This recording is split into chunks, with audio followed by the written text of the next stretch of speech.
बिस्मिल्लाहिर्रहमानिर्रहीम जी, अस्सलाम वालेकुम। मैं राना तजम्मुल और आप देख रही हैं लर्निंग पॉइंट चैनल। आज के लेक्चर में हम इंसेंबल लर्निंग को डिस्कस करेंगे कि बेसिकली इंसेंबल लर्निंग क्या होती है मशीन लर्निंग में। सबसे पहले हम कॉन्सेप्ट देखेंगे इंसेंबल लर्निंग का, उसके बाद हम टाइप्स को डिस्कस करेंगे इंसेंबल लर्निंग की, फिर हम एग्जाम्पल, एडवांटेज और डिसएडवांटेज देखेंगे इंसेंबल लर्निंग की। बेसिकली आज के इस लेक्चर का जो कोर आइडिया है वो इंसेंबल लर्निंग है। हम आज के लेक्चर में सिर्फ ये समझ पाएंगे कि एक्चुअल में इंसेंबल लर्निंग होती क्या है, और आपका इंशाल्लाह इस लेक्चर को देखने के बाद ये आइडिया क्लियर हो जाएगा। तो सबसे पहले हम स्टार्ट लेते हैं कि व्हाट इज़ इंसेंबल लर्निंग। तो सिंपली मैं एक दफ़ा आपको बता देता हूँ इंसेंबल लर्निंग होती क्या है वर्बली, उसके बाद एक डायग्राम के थ्रू आपको समझाऊंगा, और फिर हम ये जो 4 लाइंस लिखी हुई हैं थोरेटिकली, इसको हम डिटेल में पढ़ेंगे तो आपको आइडिया क्लियर हो जाएगा। तो सिंपली हम कह सकते हैं कि इंसेंबल लर्निंग एक टेक्निक है।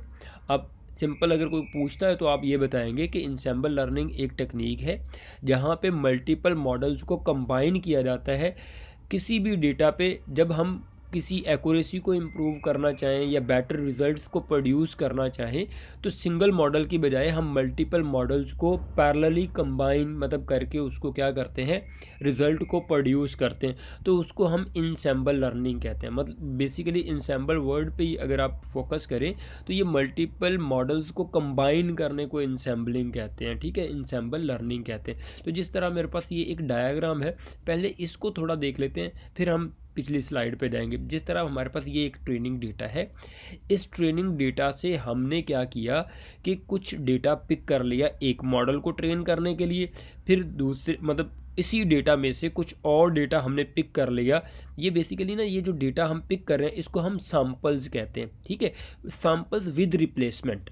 तो इसी तरह हमने कुछ सैम्पल्स यहाँ पे सिलेक्ट कर ली, मतलब ये हमारे पास ट्रेनिंग डेटा है, इससे हमने यहाँ पे सैम्पलिंग कर ली और हमने सेट बना लिए छोटे छोटे, मतलब पार्ट्स डेटा सेट के ही ये पार्ट हैं, लेकिन विद रिप्लेसमेंट हमने यहाँ पे डेटा को इकट्ठा कर लिया।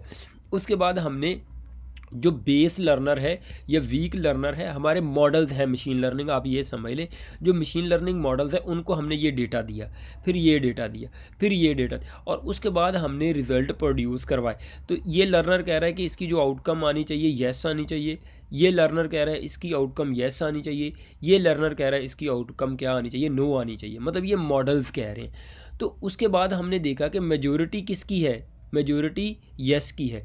अगर येस की है तो फाइनल हमारी प्रेडिक्शन क्या होगी, इंसेंबल प्रेडिक्शन हमारी क्या होगी, येस होगी, क्योंकि मोर जो रिजल्ट आ रहे हैं वो क्या आ रहे हैं, येस के आ रहे हैं। तो इंसेंबल लर्निंग बेसिकली कहती ही ये है कि हमारे पास मल्टीपल मॉडल्स को पैरेलली ट्रेन किया जाए, जो ज़्यादा मॉडल आउटकम दे उसको आप क्या कर लें, उसको आप सेलेक्ट कर लें। जिस तरह यहाँ पे लिखा हुआ है कि ensemble learning is a machine learning technique where multiple model called base learner या weak learner are combined together to produce a better, more accurate and more stable model than any single model alone.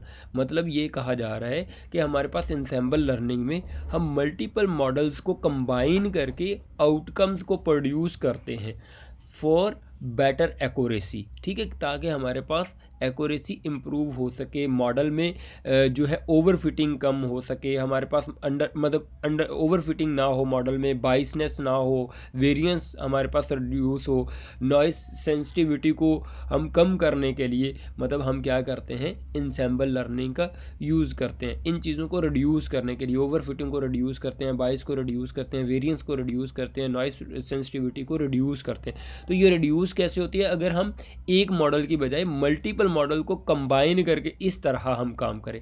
यहाँ पे simple सी एक example देता हूँ। जिस तरह आप एक डिज़ीज़ को 5 डॉक्टर से डायग्नोज करवाते हैं, उसमें से 3 डॉक्टर कहते हैं यस ये डिज़ीज़ है और 2 डॉक्टर कहते हैं नो ये डिज़ीज़ नहीं है, तो आप क्या करेंगे, मेजॉरिटी जो कहेगी वो बात मान लेंगे कि 3 बंदों ने कहा यस है, 2 बंदे कह रहे हैं नहीं है, तो मेजॉरिटी को मान लें।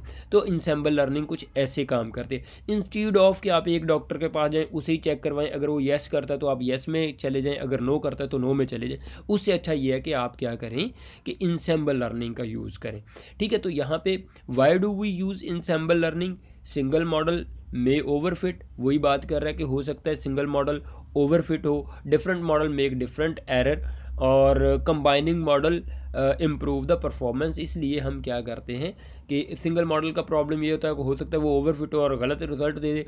अगर डिफरेंट मॉडल्स होंगे तो डिफरेंट एरर्स होंगे, उसकी बेस पे फिर जो आउटकम आएगी हम वोटिंग के थ्रू उसे हम क्या कर लेते हैं, उसमें जो आउटकम होते हैं उसे सेलेक्ट कर लेते हैं। कंबाइनिंग मॉडल इम्प्रूव परफॉर्मेंस, तो ये इम्प्रूव करते हैं परफॉर्मेंस, इसलिए हम इंसेम्बल लर्निंग का यूज़ करते हैं। बेसिकली यहाँ पे 3 टाइप्स हैं इंसेम्बल लर्निंग की, एक बैगिंग, एक बूस्टिंग और एक स्टैकिंग। ये तीनों को हम 1 बाय 1 इंशाल्लाह डिटेल में डिस्कस करेंगे, इसकी डायग्राम के थ्रू आपको समझाऊंगा और इसके अंडर जो जो एल्गोरिदम्स आते हैं 1 बाय 1 हम वो भी डिस्कस करेंगे। उसके बाद हमारे पास एडवांटेजेस क्या हैं इंसेम्बल लर्निंग को यूज़ करने के लिए। एक्यूरेसी इंप्रूव होती है, मोर रोबस्ट मॉडल और रिड्यूस ओवरफिटिंग। यहाँ पे ओवरफिटिंग का प्रॉब्लम भी रिड्यूस होता है। अब ये ओवरफिटिंग हमारे पास क्या होती है, जब हमारा मॉडल जो है वो क्या करना शुरू कर देता है, डेटा को मिमिक करना शुरू कर देता है। वो मतलब कि जो आपके पास ट्रेनिंग पे तो अच्छा परफॉर्म करता है लेकिन अनसीन डेटा के लिए हमारे पास अच्छा परफॉर्म नहीं करता। तो ओवरफिटिंग पे भी मैं इंशाल्लाह डिटेल में लेक्चर बनाऊंगा ताकि आपका ये कॉन्सेप्ट भी इम्प्रूव हो। डिसएडवांटेज क्या है कि मोर कंपटीशन कॉस्ट, कंपटीशनल कॉस्ट ज़्यादा होती है क्योंकि ज़्यादा मॉडल आप ट्रेन करते हैं तो जाहिर सी बात है कंपटीशनल कॉस्ट तो बढ़ेगी। हार्डर टू इंटरप्रेट, उसके बाद स्लोअर ट्रेनिंग टाइम, क्योंकि slower training time in terms of वही बात है कि अगर कंपटीशन कॉस्ट बढ़ेगी तो हमारे पास रिसोर्सेज जो हैं वो भी ज़्यादा यूटिलाइज़ होंगे, रिसोर्सेज यूटिलाइज होंगे तो हमारे पास ट्रेनिंग टाइम क्या होगा, वो स्लोअर होगा या हमारे पास वो मतलब कि ज़्यादा टाइम टेक करेगा, यू कैन से दैट। उसके बाद हमारे पास है कि when should you use it, complex data set, high accuracy जब रिक्वायर्ड हो आपको, और अनस्टेबल आपके पास base model like decision tree हो, तो तब आप क्या करते हैं, ये जो है आप इंसेम्बल लर्निंग का यूज़ करते हैं। तो इन केसेस में आप अपने इंसेम्बल लर्निंग जो मॉडल्स हैं मशीन लर्निंग के उनको यूज़ करते हैं। और इसके साथ ही साथ इस लेक्चर को लाइक करें और इन रिटर्न आप सब्सक्राइब कर सकते हैं। You can contact me on my WhatsApp number. Thank you so much for watching this lecture once again. इंशाल्लाह मिलते हैं किसी और लेक्चर में। Thank you.